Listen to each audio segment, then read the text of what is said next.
तो नमस्कार, स्वागत है दोस्तों आप सभी लोगों का एक और नए वीडियो लेक्चर में। और हम अपने टॉपिक में आगे बढ़ते हुए आज बात करेंगे इंट्रोगेटिव सेंटेंसेस के बारे में कि इन्हें हम कैसे इनडायरेक्ट नरेशन में परिवर्तित करते हैं यानी बदलते हैं। तो आज हम इन्हीं पर चर्चा करेंगे। तो सबसे पहले देखिए, मैं आपको बताता हूँ सबसे पहले हम इन्हें कैसे चेंज करते हैं।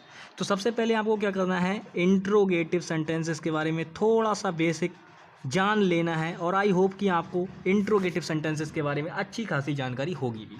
ठीक है, तो मैं ज़्यादा कुछ नहीं बताऊंगा कि इंट्रोगेटिव सेंटेंसेस को कैसे करके पहचानते हैं, क्या होता है। सबसे पहले मैं एक बात बता दूं, इसमें प्रश्न पूछा जाता है। नॉर्मली इसमें क्या करते हैं, हम क्वेश्चन पुटअप करते हैं एक दूसरे से कि आपने खाना खा लिया, आर यू ईटन फूड, ऐसे करके मतलब हैव यू ईटन फूड, कुछ भी सही, A to Z क्वेश्चन पूछे जाते हैं नॉर्मली, और कुछ नहीं होता है।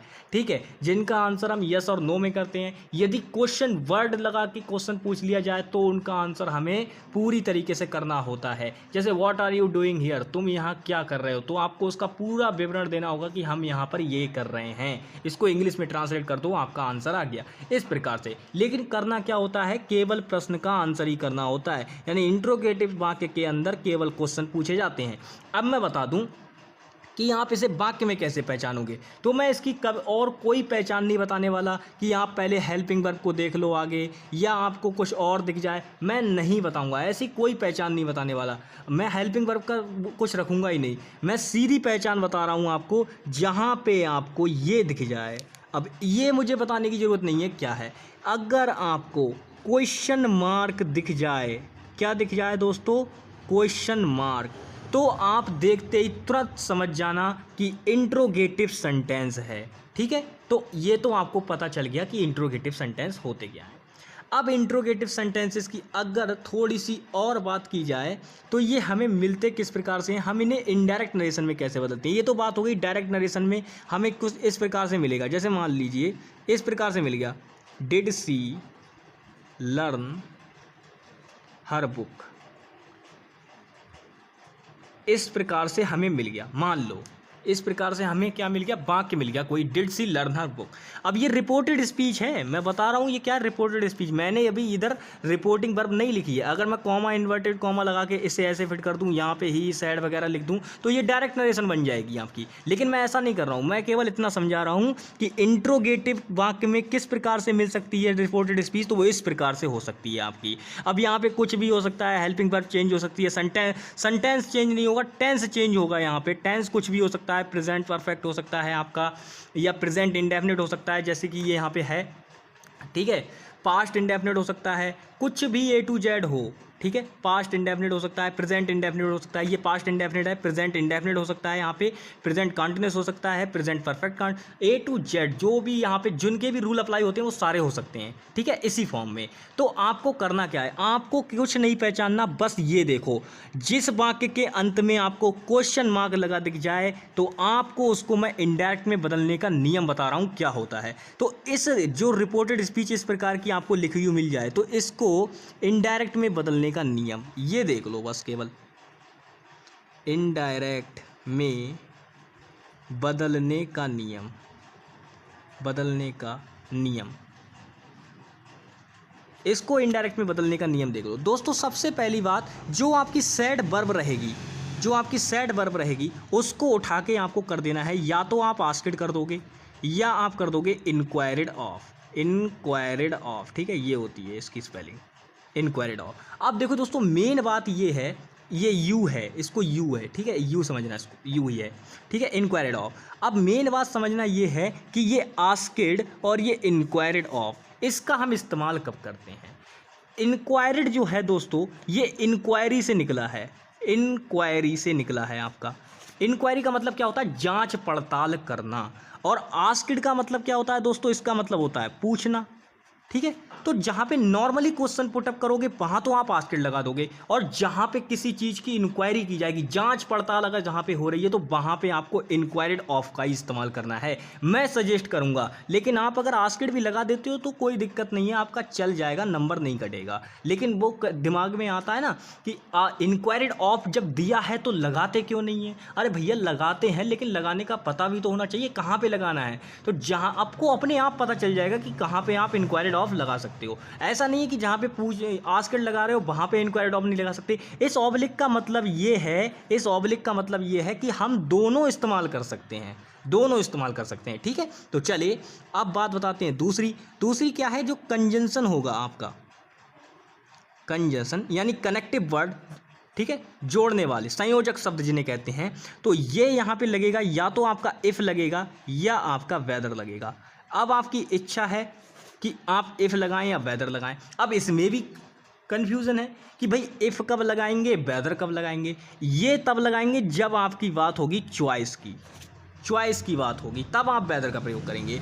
और अदर कंडीशन में आप क्या करेंगे, इफ़ का इस्तेमाल करेंगे। ठीक है, अदर कंडीशन में आपको इफ़ का इस्तेमाल करना है। बस सिंपल इतनी सी बातें हैं। और बाकी क्या करना है, तीसरा नियम और देख लो, 3 नियम और इनडायरेक्ट आपका बना दोगे इशारे में, अगर आपको इंट्रोगेटिव का मिल जाए तो। तीसरा नियम क्या करना है, जो इंट्रोगेटिव होगा, इंट्रोगेटिव इसको आपको इंटरचेंज कर देना है, यानी बदल देना है असर्टिव में। यानी कि third rule is interrogative interchange in assertive. ठीक है, सिंपल, इसमें बदल देना है उठा के, और कुछ नहीं करना है। इंट्रोगेटिव को उठा के चेंज कर देना है असर्टिव में। कैसे करोगे, यहाँ पे इंट्रोगेटिव की फॉर्म लिखी होगी, असर्टिव की फॉर्म में अप्लाई कर देना है। दोनों की फॉर्म मैं आपको बता चुका हूँ किस प्रकार की होती है। इसमें यहाँ पे पहले हेल्पिंग वर्ब होगी, फिर आपका सब्जेक्ट होगा, फिर मेन वर्ब होगी, फिर ऑब्जेक्ट होगा, फिर क्वेश्चन मार्क होगा। ये होगी इस प्रकार की फॉर्म। और असर्टिव की क्या होती है, सब्जेक्ट होगा, पहले वर्ब होगा, फिर ऑब्जेक्ट होगा। हेल्पिंग वर्ब होगी तो मेन वर्ब से पहले होगी, सिंपल बात है, ऑब्जेक्ट होगा। तो इसे उठा के इसमें अप्लाई कर दो, बस बात खत्म, आपका काम हो जाएगा। ठीक है, तो चलिए अब बात करते हैं 2-3 सेंटेंसेस के बारे में, जिनकी मदद से हमें आराम से क्लियर हो जाएगा कि हम किस प्रकार से बदलते हैं। तो चलिए लेते हैं कुछ सेंटेंसेस। पहला सेंटेंस हम लेते हैं, बिल्कुल बहुत ही आराम से चलेंगे। जैसे मैंने कहा यहाँ पे, राम सैड, कोई भी वाक्य ले लो, जैसे भी आपकी इच्छा हो। मैंने ले लिया did she, WRIT, write a letter. चलो मैंने ये ले लिया, मान लीजिए। अब मेरी इच्छा, मैं कुछ भी ले सकता हूँ वाक्य, मैंने ये ले लिया। यानी कि Ram said did she write a letter, ये वाक्य है। ये कॉमा इन्वर्टेड कॉमा है। इधर का भाग आपका रिपोर्टिंग, ठीक है, रिपोर्टिंग वर्ब हो गया। ये भाग रिपोर्टिंग वर्ब हो गया। पिछली वीडियोस में मैं आपको बता चुका हूँ, ये पूरा पार्ट रिपोर्टिंग वर्ब नहीं होता है, केवल ये रिपोर्टिंग वर्ब होती है। क्या होती है, सैड, केवल। ये बात मैं बता चुका हूँ, पिछली वीडियो देख लेना।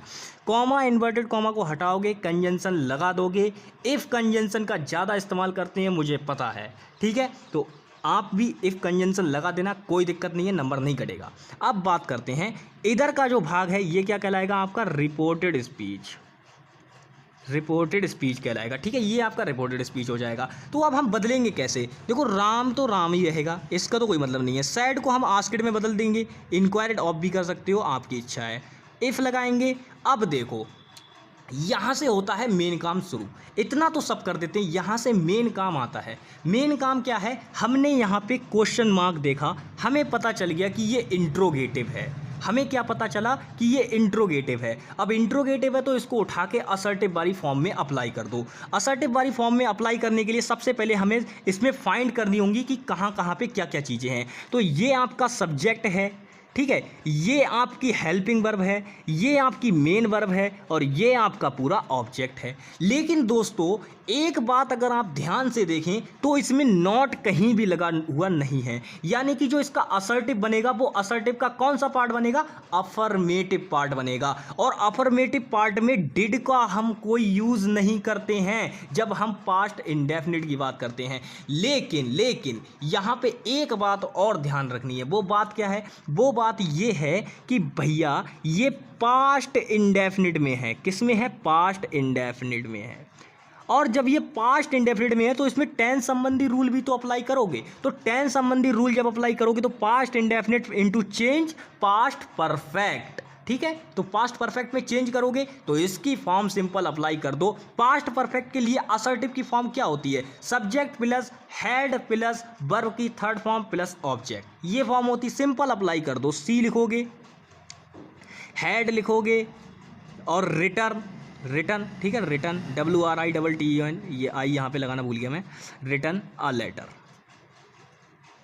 बस सिंपल ये बनेगा, Ram asked if she had written a letter, क्या वह एक पत्र लिख चुकी थी, ऐसे करके सीधी बात। यानी कि राम ने पूछा कि क्या वह एक पत्र लिख चुकी थी, ये राम ने पूछा है, ठीक है। जब इनडायरेक्ट तरीके से पूछेगा तो ऐसे पूछेगा, डायरेक्ट तरीके से पूछेगा तो ऐसे पूछेगा। अब मेन बात क्या है कि मैंने इसे कैसे चेंज किया, ये बात आपको समझानी है। मैंने सबसे पहले क्या बताया, मैंने बोला रिपोर्टिंग वर्ब आपने देख ली, रिपोर्टिंग वर्ब को आपने यहाँ पे चेंज कर दिया, सैड को आस्क्ड में कर दिया। उसके बाद कॉमा, इन्वर्टेड कॉमा को हटा के आपने इफ कंजंक्शन लगा दिया। अब आपने देखा कि जो आपकी रिपोर्टेड स्पीच जो है वो भैया इंट्रोगेटिव सेंटेंस में दे रखी है, लेकिन इंट्रोगेटिव सेंटेंस से पहले जब आप इसमें सब्जेक्ट वगैरह, सब्जेक्ट वर्ब ऑब्जेक्ट देख रहे थे तो आपको डिड दिखाई दे गया। डिड से आपको इसमें क्या पता चला, टेंस पता चला। टेंस था आपका पास्ट इंडेफिनिट, और रूल के अकॉर्डिंग जो पास्ट इंडेफिनिट होता है जब उसमें हम टेंस संबंधी नियम अप्लाई करेंगे तो वो हो जाएगा पास्ट इंडेफिनिट का पास्ट परफेक्ट। तो पास्ट परफेक्ट की असर्टिव वाली फॉर्म लगाओगे ना, और ऐसा थोड़ी नहीं है कि पास्ट इंडेफिनिट वाली फॉर्म लगा दोगे तो पास्ट इंडेफिनिट वाली तो फॉर्म लगेगी नहीं, पास्ट आपकी पास्ट परफेक्ट वाली जो है फॉर्म यहाँ पे अप्लाई हो जाएगी। तो पास्ट की मैंने अप्लाई की है, देखिए यहाँ पे ये क्या है, आपका सब्जेक्ट है, ये आपकी क्या है, हेल्पिंग वर्ब है, HV से डिनोट कर देता हूँ इसको मैं, ठीक है। ये आपकी मेन वर्ब है, और ये क्या है, इतना भाग आपका ऑब्जेक्ट है। तो ये चीज़ें पता होनी चाहिए, इसी प्रकार से आपको करना है। तो देखिए बिल्कुल बहुत ही आराम से मैंने बताया। दूसरा मैं बताऊंगा, इसमें ज़्यादा डीप नहीं बताऊंगा, बहुत ही आराम से 1 मिनट में हम इसको कर देंगे। जो नेक्स्ट वाक हम लेने वाले हैं, आई होप कि आपको ये वाला वाक अगर समझ में आ गया तो आप डायरेक्ट इनडायरेक्ट के इंट्रोगेटिव सेंटेंस में कभी नहीं फंसोगे, चाहे किसी भी प्रकार का आ जाए, ठीक है। बाकी सारी चीज़ें मैं अगर बताऊं कि अगर इसमें did she written a letter तो सी सैड नो, अगर ये आगे लगा दे तो क्या करोगे, ऐसे करके बढ़ा दे इसको आगे तो क्या करोगे, सी सैड नो। तो इसको करने के लिए कुछ नहीं है, ये समझ लो दूसरा आगे लगा दिया है आपके, मतलब एक तो है ही डायरेक्ट नरेशन, दूसरी छोटी सी डायरेक्ट नरेशन और दे दी है। इसका सॉल्व जो पूरे का होता है, जब इन्होंने नो कहा है तो सी रिप्लाइड इन निगेटिव लगा दो, बस बात खत्म। इतना काम करना है बस। चलिए तो दूसरा वाक्य जल्दी से बनाते हैं और इस वीडियो को ख़त्म करते हैं। दूसरा वाक्य बहुत ही इजी होगा। जैसे मान लीजिए मैंने लिया ही सैड हैव यू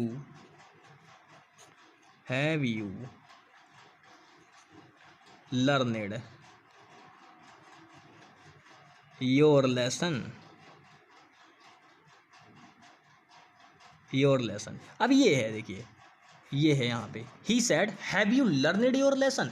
अब दोस्तों यहाँ पे समझने वाली बात ये है, मैं मतलब हमने कहा, मतलब यहाँ पे है ही सैड यानी उसने कहा, have you learned your lesson, क्या तुम अपना पाठ याद कर चुके हो, इस प्रकार से कहा है किसी ने। अब हमें नहीं पता किसने कहा है, हम तो अपने रूल अप्लाई करते हुए चले जाएंगे, बात खत्म, सीधी बात।